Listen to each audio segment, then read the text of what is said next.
You're listening to Force Majeure, an actual play Star Wars podcast. My name is Adam and I'm your host, and today's episode will be brought to you after this question from our characters. We are on the fire opal as it's pulling away from Benakai, slipping into the space lanes towards Syria. We can see out the window that perhaps it's not going to be quite so welcoming a space. And all of our tensions, I imagine, are a little bit high. And hoping to diffuse the mood a little, Tychus turns to the dock and kind of rests one of his big calloused hands, quite heavy because he's still in his full armour, on the dock's shoulders, and goes, "So Doc, you've been away from home for quite a while now on Keenabale with us, and then presumably around the galaxy before then doing your whole kind of travelling medical thingamy.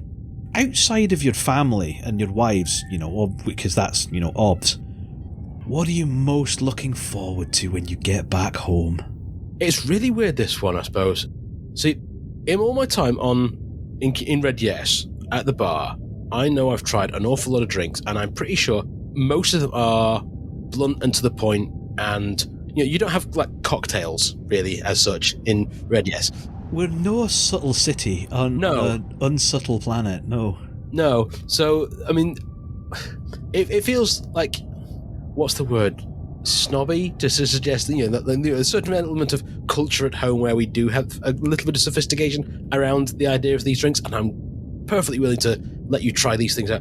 But I want you to imagine for a moment the idea of the medical idea of brain freeze when you've got two brains, when you put ice cream into a drink or something like that, and you think, okay, this is a nice feeling, and I haven't had that in a really long time.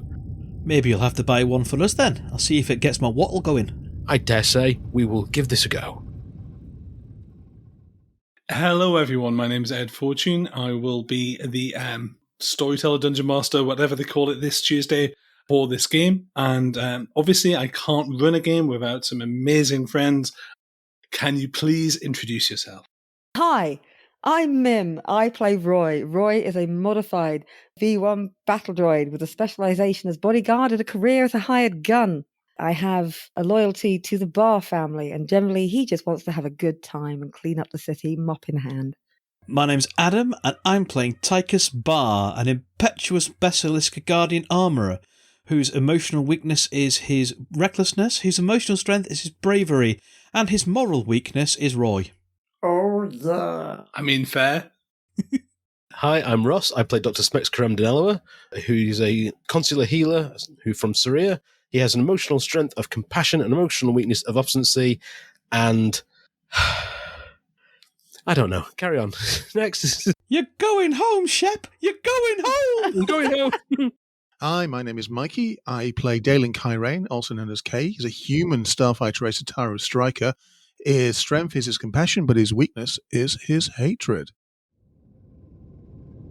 So you are in the Syrian system, and you are actually orbiting the core world of Syria.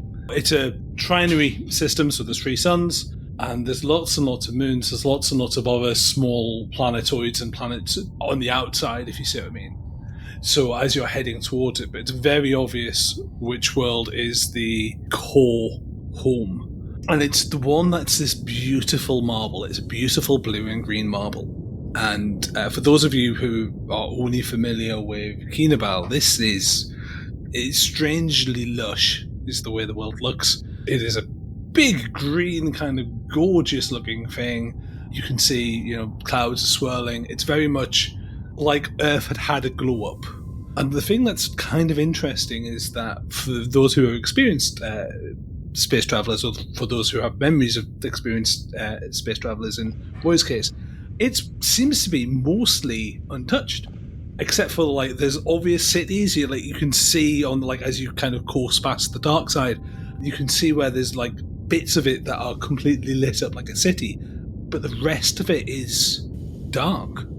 And yes, you see a Star Destroyer, but it seems to be mostly orbiting. It's in a very much an upper atmosphere. You'll see it, but it's very much in an upper atmosphere orbit. and there's other ships going backwards and forwards as well, so there is an obvious Imperial presence. Okay. But to liken it like, and you get that kind of vibe of the traffic cop on the roundabout sort of vibe to it. It's like it's there, but there's other traffic going on as well, and it's like normal traffic for what you would expect for a fairly major planet. Okay, everybody, we need to be casual about this. You might have noticed we're in a very heavily modified, very souped-up ship, so we are going to be noticed. Aye, we do stand out a wee bit. Yeah. So I'm going to fly as casually as I possibly can, but we need to think about what we're going to say. They are not space traffic control. They're not. Unless they think there's something unusual with us, going to ask us any questions. Might be best to let the Doc answer any questions then, given that he's from here and probably the most respectable of us all. And, wait a minute.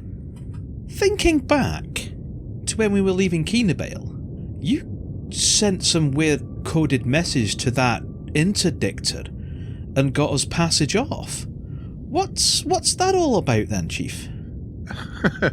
Kay at that point puts the equivalent of the handbrake on. Everything goes round, and he swivels his chair around to look. Just as the Doc is about to say something, there is a flashing on the comm. Just lean over. Who's it from? It appears to be from planetary control. Doc?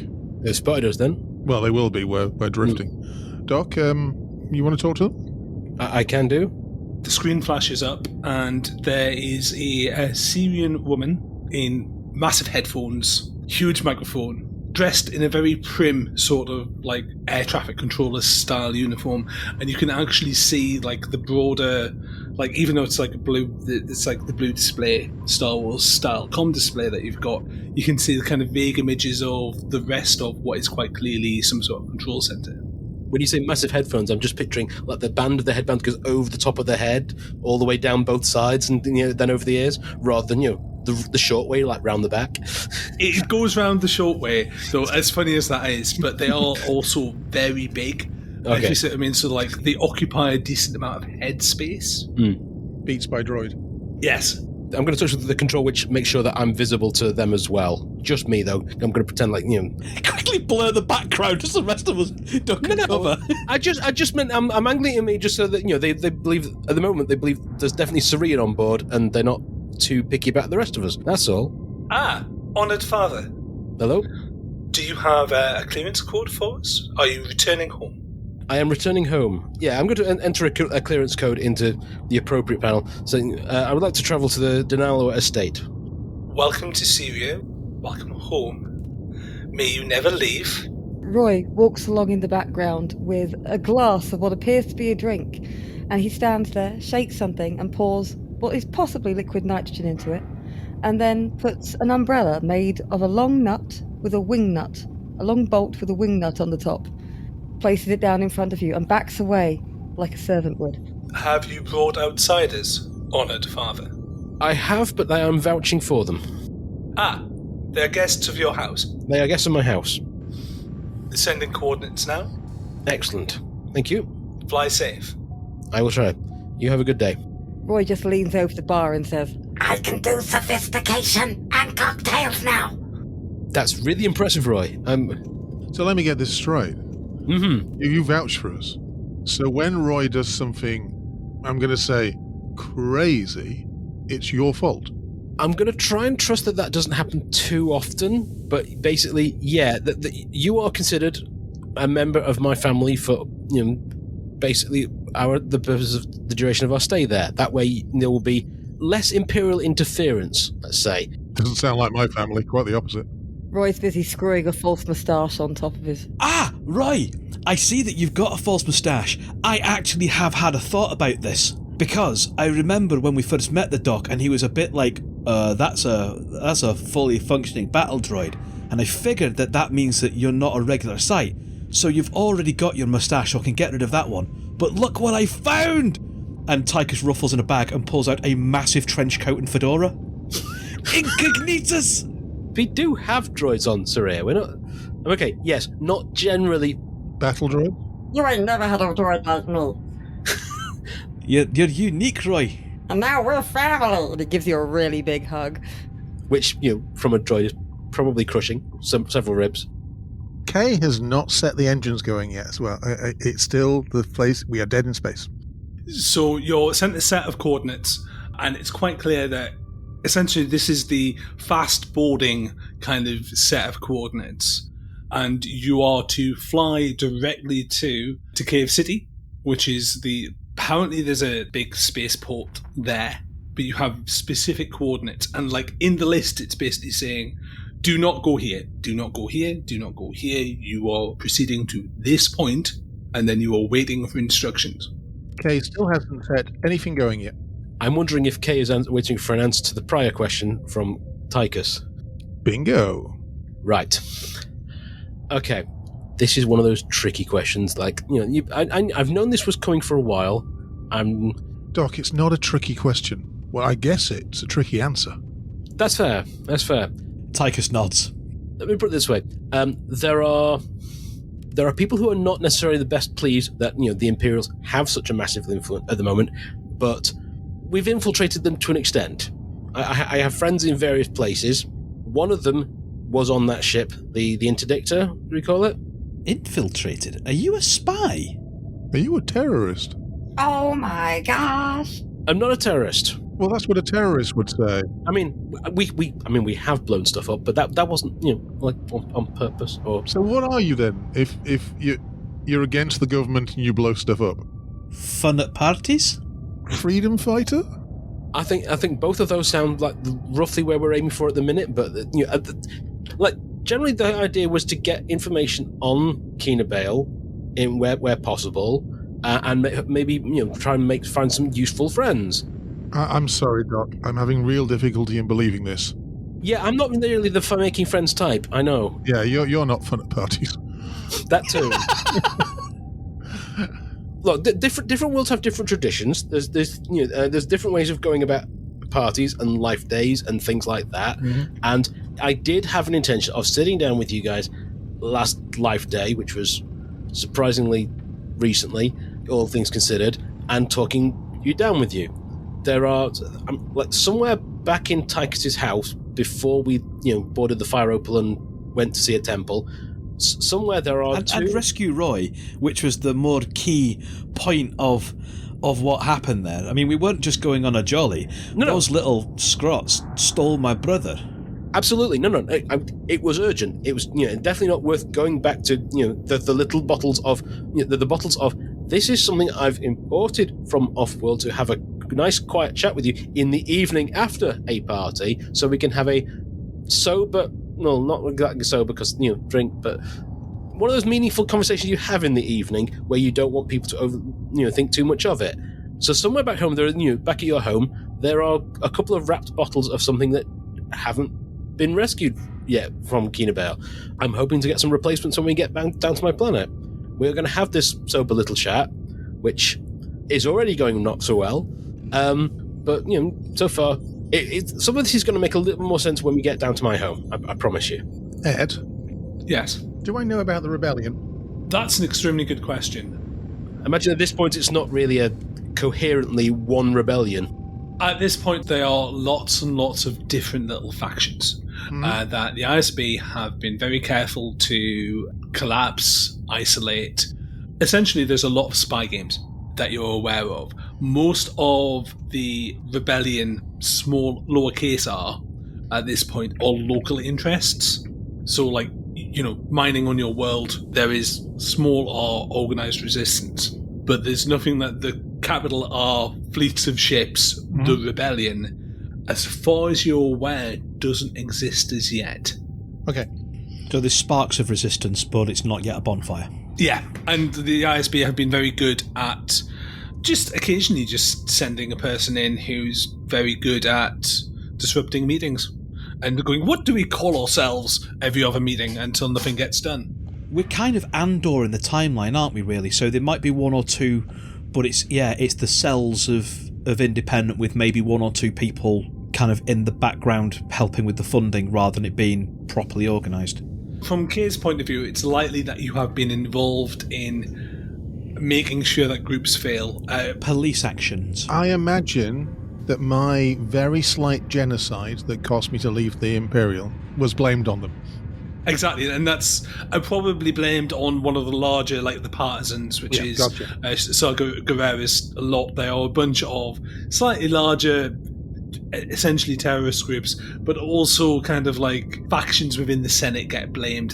This sort of thing. So like the political landscape is disturbingly similar in places to what it is in the last 100 years of human history. Yeah, you may have had a like a briefing, like if you've seen anything suspicious, report it to the authorities immediately. But nothing that organised as okay, this person just randomly managed to message a specific individual on an Imperial spaceship and get a random clearance.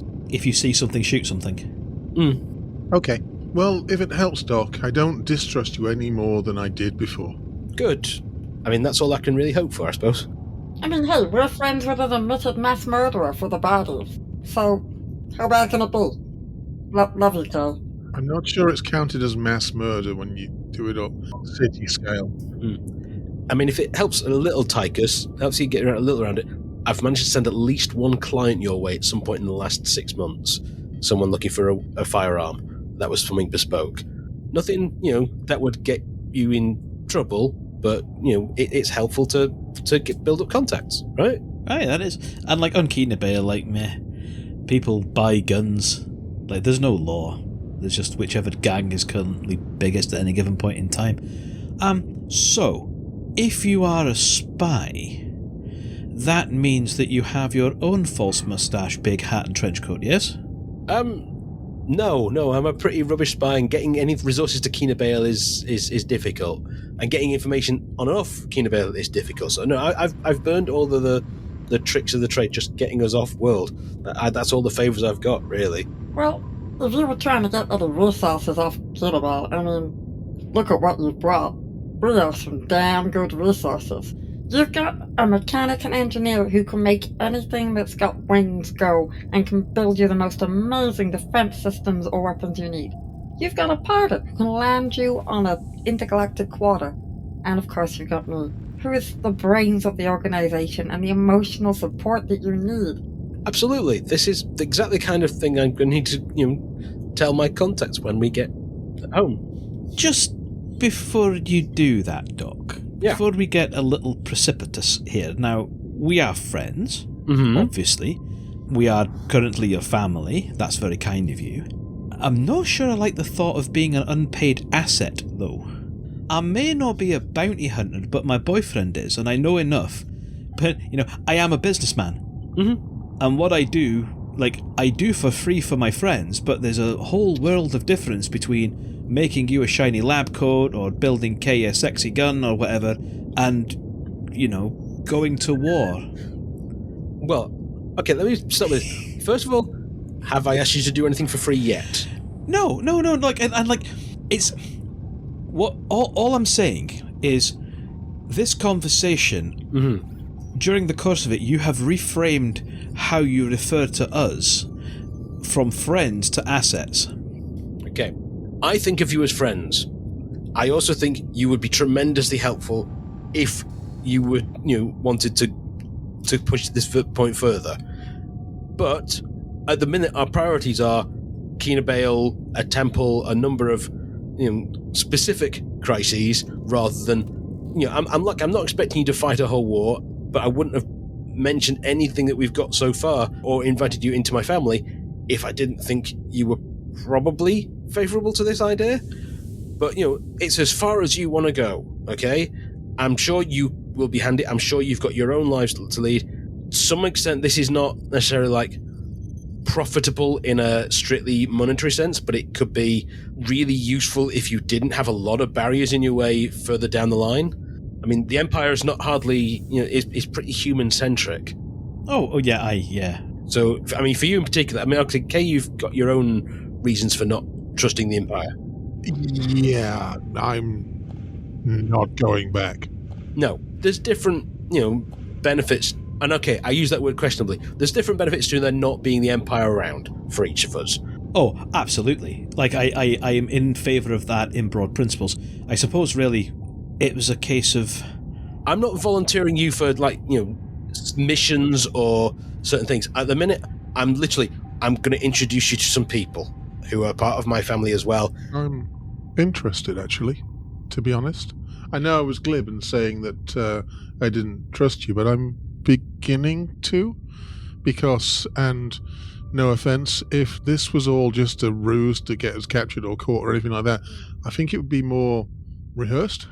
Oh, I don't think it's a ruse. No, I see what you mean. I suppose, just from my part, I was always raised not to let people take you for granted.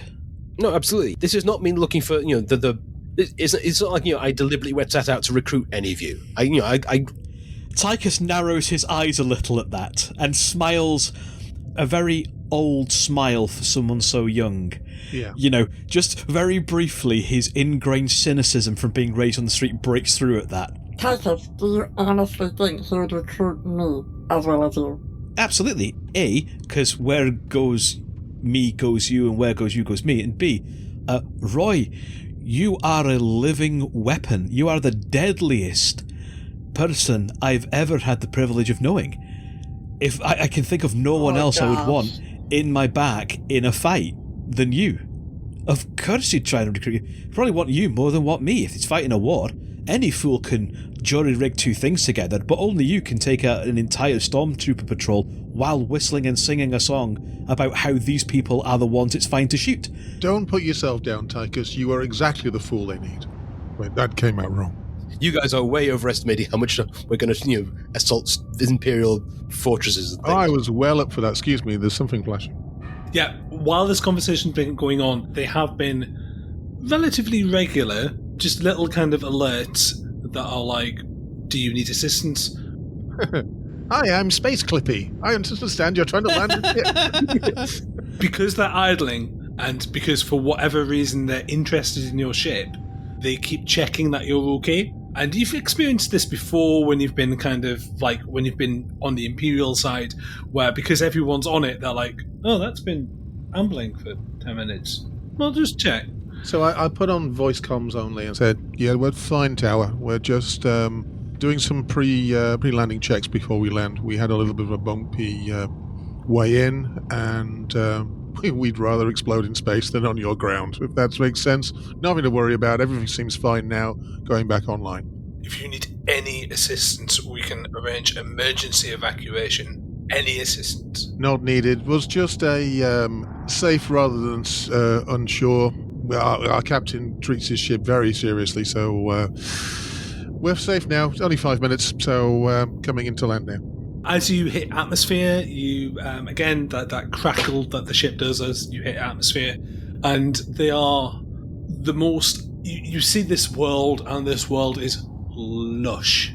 It is a beautiful very temperate world. There's lots and lots of farmland that you're flying across. At one point, we get like a kind of outside shot of the ship and these massive feathered huge pterodactyl-like birds that are like kind of flocks of these big beautiful things that are just like, just following the ship for a while and then they fly away. It's not a tropical world. This is Planet Pride and Prejudice, if you see what I mean. You get a very it feels very rural, and as you head in to Cave looks like this almost Sauron-esque blot on the landscape where it's all calm towers and dark spiky bits, and you don't have enough time to properly take a look as you fly through. And you don't need to make a roll for this because it's routine stuff and you're extremely competent, but you do get a load of they are very naggy. You see what I mean? Oh, I've been through Imperial stuff. I know exactly how much handshaking you need to do wherever you go.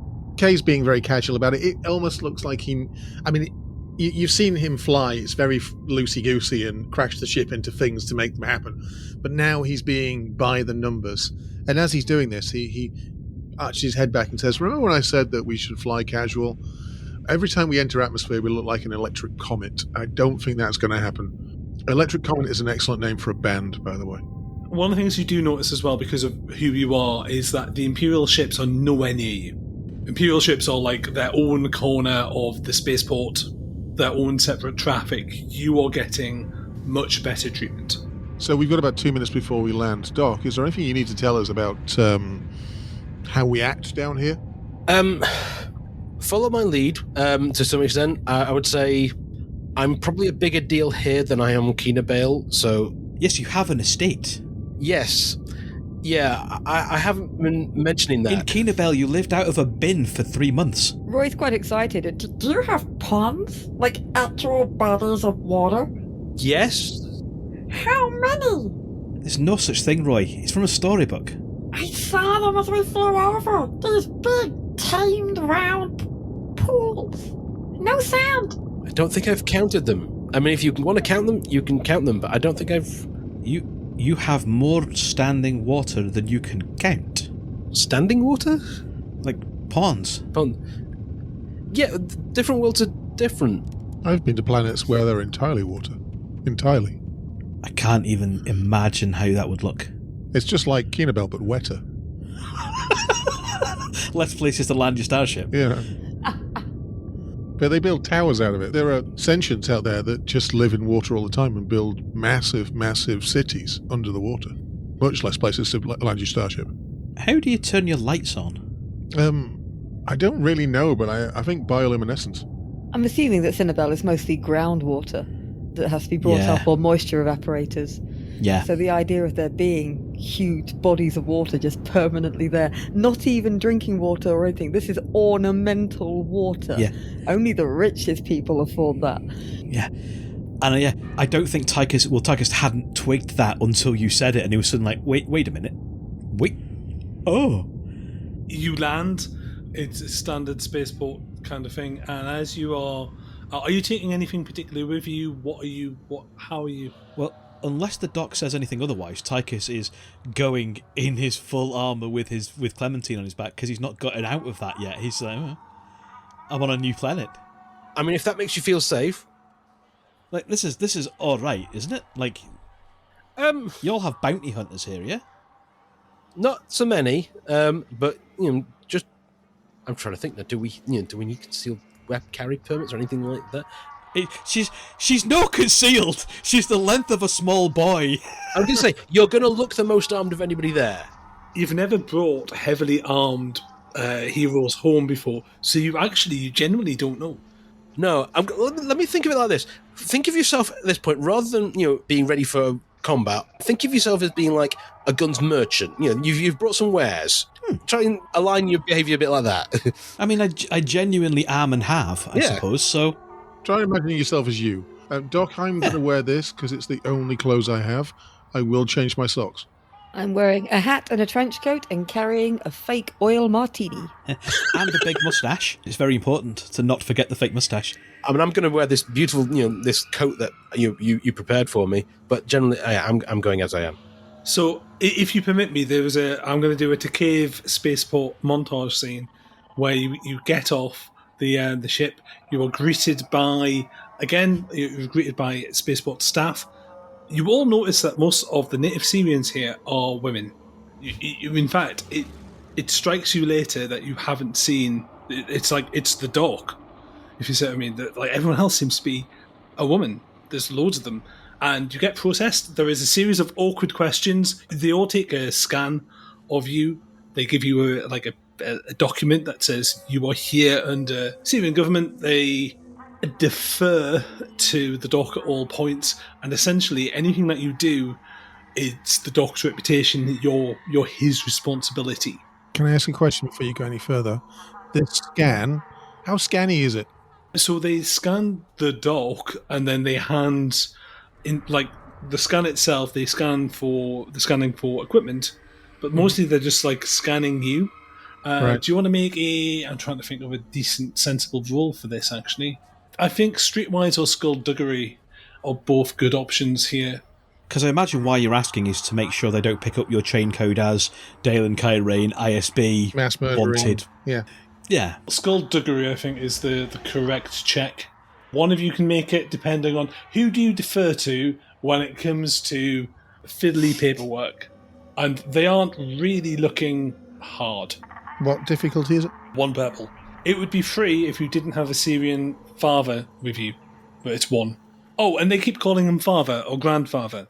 I imagine because the doc's not that old. It's going to be more. His grandfather's an unlikely one. Oh, you get at least one grandfather. Oh, okay. 2 successes on Streetwise and 1 advantage.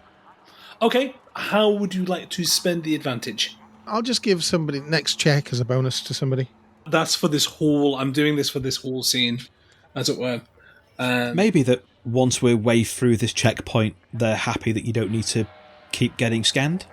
Essentially, you were all given very quickly, like, a little ID markers. It's like, use this when you're asked for ID. Yeah, and they scan that. Do they do anything particular to me as a droid? Do I get issued with a bolt or anything? Or a straining bolt?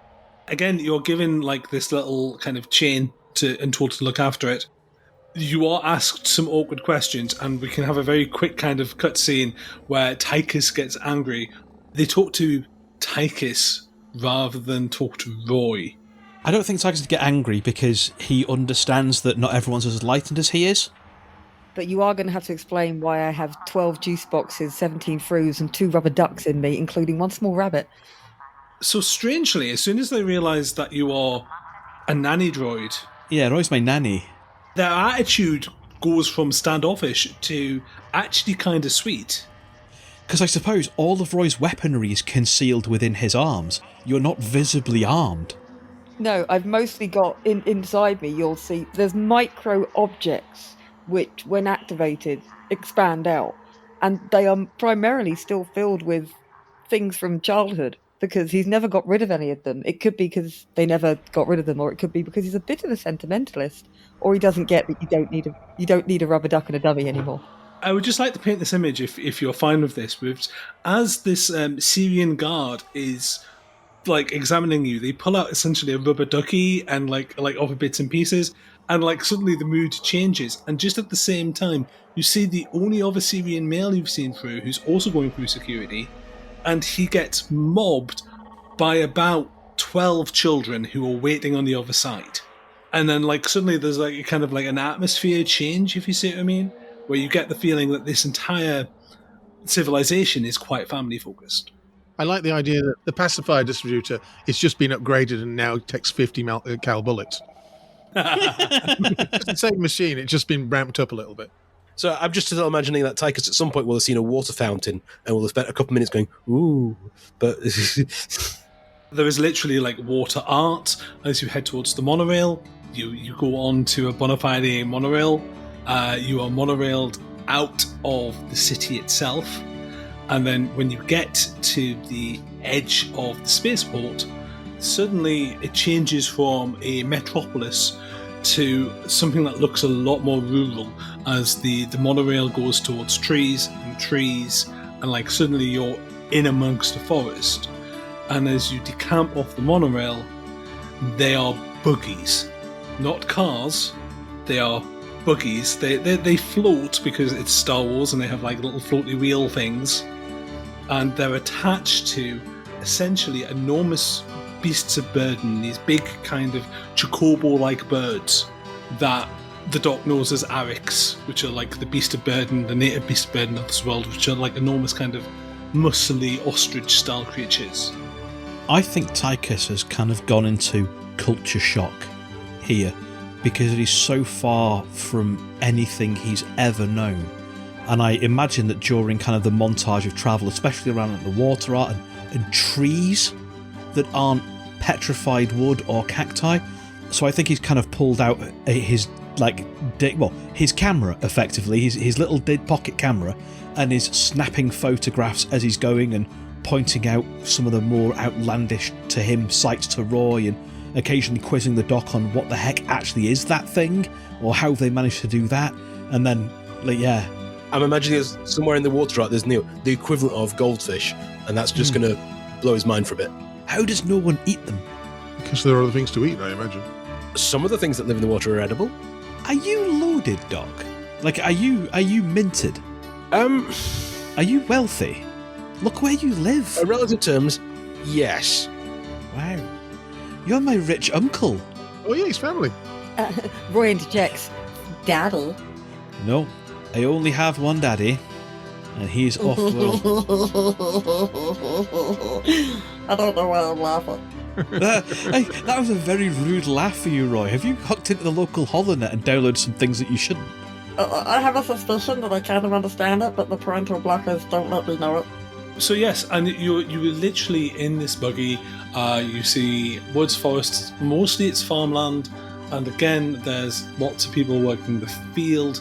And they have it's not just like tilling the fields in an old-fashioned way. They do have technology. Yeah, it's weird, Tychus. It's got a blandness to it. Every now and then he's just popping his vacuum suit over his face to get a good old breath of metallic recycled air. Oh, calm down the palpitations. I'm gonna get a bottle of it to take home. And you find yourself at this white, large mansion complex at the edge of what appears to be a large farm estate. It's home. The dock is home, and it's this kind of it's kind of Swedish-Greek, Swedish-sci-fi kind of architecture. It's a bit like ancient Greece, and it's a bit Art Deco, but it's all very white, it's all very clean, and it's also, there's also a fountain when the buggy pulls up. Doc, this is bigger and better than Bracca's palace, and this is where you live. Why would you leave? Why would you leave and come to Kina Bale? Okay. One, this is not like it's just my house, okay? This is a family house. There is plenty of people. Where do you all fit in this gigantic complex? Yeah. Two, I wanted to go out into the world. I wanted to serve. That's why I joined, Galaxy Rescue. I wanted to put my talents to use. A lot of people here do that, and because, if you've got the ability to give back to the world, why wouldn't you? And okay, a lot of the galaxy doesn't work on that basis, but that's one of the things we feel here. Tychus, if you don't have to work for a living for half your day every day of your life, you get a chance to do things outside the box. And the Doc was able to do that because he doesn't need to strive for food. And to be honest, the fact that he has not gone down a different path and decided he wanted to help people is a big plus in his character. Because certainly I know people who are as you say, minted as the Doc, who have gone a different, more darker path. I wouldn't say it was rich in terms of a huge amount of financial wealth. So it's relative. This is my family. This is the way my world works. It's not like I can suddenly buy out your business on Kina Bale or buy the local bar or something. Yeah, you probably could. This is a core world, mate. You probably could. The resources that you have alone, for example, the fact that you could bring barrels and barrels of fresh water in if you wanted, because you have access to a fresh water source where, fine, you want to fill a swimming pool every 2 days and send it somewhere, whatever, no one's going to care. Your planet's resources are richer, therefore you could take excess without it being a hindrance to you and sell it to the people who really don't have it. You could have walked into Cinnabelle, did a month of good work, and then decided to start running a racket. But you didn't, so that's a good thing. True, but at the same time, there's a reason why we've got an Imperial ship overhead as well. So, we're not completely... As much as it might look like a utopia, we have our own issues around here as well. We have a lot of Imperial attention. So, it's not like we're trying to withhold everything just to lord it over, No, it's just... Wow. And as you are kind of heading towards the building, there is a... She reminds you in many ways of the Doc, in the sense that they are of a certain physical set. Big head. Yeah, big head. But also that kind of roughly the same height, but also kind of... The Doc doesn't look like he's a stranger to hard work, and neither does she. It's Tima. And she kind of goes, "Husband, you're late." We spent a little while getting through, spaceport control, but it's lovely to see. And yeah, that sounds awful offish. No, this is my wife. Friends, this is my wife. Wife, this is my friends. Hi, wife. This is Tima. Hi, Tima. Which number are you? I'm the head of the house. Oh, geez, real swell to meet you. Pleased to meet you. I'm Kay. Yeah, just as a reminder, I have 4 wives. Are any of the others here, Tima? We're all here except for Padua, who is working, but she has a stable connection, so she'll be able to see. The doc is sort of taken back of that because, I mean, it's been a while since he's been in the presence of one of his wives, but to have all four of them in a conversation is going to be filled the heart. So he's taking breath for a moment. And you've brought friends. I have. This is Kay, this is Tychus, this is Roy. Tychus kind of waves in, again, still just a bit of a shell-shocked. His upper right arm waves, his lower arms are, again, I think kind of just taking pictures, almost independently of his... Not of Tima, not just like, hey, woman! No, also because Tychus is gay. But like taking pictures of like the estate and the chocobo things we've ridden in, and you know, his lower hands are very much still in tourist mode, while his upper arm is kind of in this kind of bewildered greeting. Tychus has been enjoying basically all the sights and sounds, I think, for the last hour or so. Look at this, and the doc pulls TBC out of his pocket. Because he made this for me. This is my tiny buddy from Ketabale, and he shows just how zeros off the droid with a little bit of excitement. She gives it an appraising look, and it's like you're familiar with, how she responds to most things, but she is very much a queen of the assessing stare, if you see what I mean, and looks at TBC in a kind of very appraising look, and then looks at Tychus, and there's just this like. Tychus, you can see this lady just go, okay, yes, sort of thing. And you do get this, like, almost immediately you get the vibe of someone who runs a large business and, like, they're head of the household, but, like, businesswoman vibes. We're from Keenabel. I imagine we think that she's some form of crime boss. Yes! Yeah, crime boss vibes is very... I'm happy with that. As you get into the main hallway, there are these vast white stairs, and there are other Syrians on the stairwell, and they're all like, there's quite a few of them. The doc knows exactly how many children he has, but it is kind of amusing just to have them all kind of like hanging back. And Tima goes, there will be time enough to spend time with your father later. Get back to your studies and your work. And there's kids of all different ages and sizes kind of scatter, if you see what I mean. Various degrees of like, from the quite small to the, teenage ages. You have no idea what Syrian ages are. I imagine Ross does. I've not been home in a year or so. They're not going to be that tiny, some of them. We've got the family Von Trapp happening here. The very Von Trapp vibes. And you're taken into a drawing room, an estate room. It's so clean here. In this particular room, there are books, there are knickknacks. All of your wives are present, one is in hologram form. Hello, everyone. And Tima leans over and, on a very kind of extravagant, essentially like a record player, leans over, and for those of you listening to the show, think of this music as like 1930s swing style. If you go for like Al Bowley, Lou Stone's The Monsoonier Band style, that kind of like swing music. Specifically, I'm thinking of My Woman, the 1932 song, for reasons. But yes, the swing vibe, and it's just loud enough. Now we can talk. Good.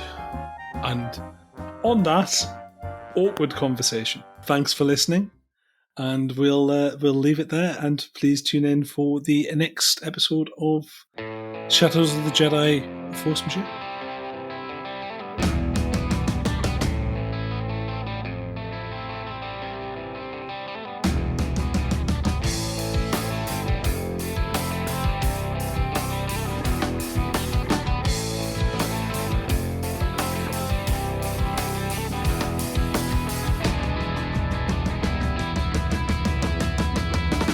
Force Majeure is played using the Star Wars Force and Destiny game system by Edge Studios. Our intro music is by the amazing Sly Fox Audio. Check out more of her work at soundcloud.com/SlyFoxAudio. Our outro music is Suburban Outlaw instrumental version by Forget the Whale, used with gratitude under a Creative Commons license. Many of the sound effects and soundscapes are created using Sirenscape, because epic games need epic sounds. If you're enjoying the show and want to support us, there's 3 ways you can do that. The first is by joining our Patreon, at patreon.com/forcemajeurepod, where for as little as $1 a month you get access to outtakes, adverts, various other stuff, and my fortnightly ramblings. You can drop us a coffee at ko-fi.com/forcemajeurepod, or you can leave us a rating and review wherever you get your podcasts. If you want to interact with us, there's a few ways you can do that. We are on the social medias, Facebook, Instagram and Twitter as @forcemajeurepod, and we're over on Mastodon as @forcemajeurepod at dice.can.